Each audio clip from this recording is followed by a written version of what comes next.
చిన్నప్పుడు మనకు మన అమ్మ చెప్తుంది, ఇగో ఈయన నాయన, ఈమె నీకు అక్క అవుతుంది, ఇగో ఈయన తాత, ఆమె నాయనమ్మ అవుతుంది అని చెప్తుంది.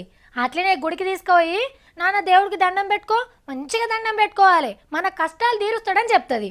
బడికి పోతే పంతులు 4 మంచి మాటలు చెప్పి చదువు చెప్పి బుద్ధులు నేర్పిస్తాడు. పెరిగి పెద్దగా అవుతుంటే మనకు కొత్త కొత్త విషయాలు తెలుస్తుంటాయి.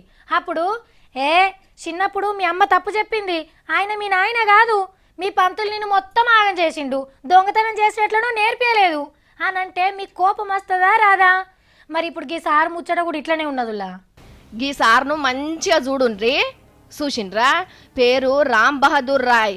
సెంటర్ సర్కార్ యాన్వర్లున్న ఒక సంఘానికి పెబ్బ. అంతకు మునుపు పువ్వు గుర్తు విద్యార్థి సంఘానికి అంటే ఏబీవీపీకి అధ్యక్షుడు కూడా. ఇంతకు ఈ సిద్ధులు వాళ్ళకి ఏందంటే అంబేద్కర్ సారు రాజ్యాంగాన్ని రాయలేదట, ఇంకొకరు రాస్తే తప్పులు దిద్దిండట. ఏం రాయకున్నా రాజ్యాంగ నిర్మాతం చేసిండ్రని రంది పెట్టుకున్నాడు పాపం. ఒట్టిగానే ఎందుకు గాయ అవుతావు? అంబేద్కర్ సారు రాజ్యాంగం రాయలేదని సాక్ష్యాలుంటే చూపిస్తే సరిపోతా సారు. చరిత్రను మొత్తం జల్లెడబట్టు, ఏడనన్న ముత్యమంత ఆనవాళ్ళు దొరికించుకున్నా చాలు.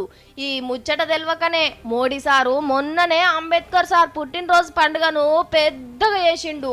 ఇంకా మా కేసీఆర్ సార్ అయితే దేశంలోనే పెద్దగా ఉండాలని 125 అడుగుల విగ్రహం కట్టిస్తున్నాడు. పవర్లున్నోళ్ళు పాత లీడర్లు అంతా అంబేద్కర్ సార్ జపమే చేస్తుండ్రు. సారు రాజ్యాంగం రాయలేదని తెలియక బయట దేశాలలో కూడా కొలుసుకుంటాండ్రు. మోడీ సారు మీ పాత దోస్తే కాబట్టి రాజ్యాంగం రాసిందేవలో, అప్పుడు అంబేద్కర్ సార్ ఏం చేస్తుండో అన్ని చూపించాక సాక్ష్యాలేవో జల్దిన దొరకబట్టి అందరి కళ్ళు తెరిపిసారు. అప్పుడు రామ్ బహదూర్ రాయ్ అనే నీ పేరును చరిత్రలో బంగారక్షరాలతో రాస్తారు. పార్లమెంటు ముంగట ఊరూరా నీ విగ్రహాలు పెట్టి నిన్నే కొలుసుకుంటారు.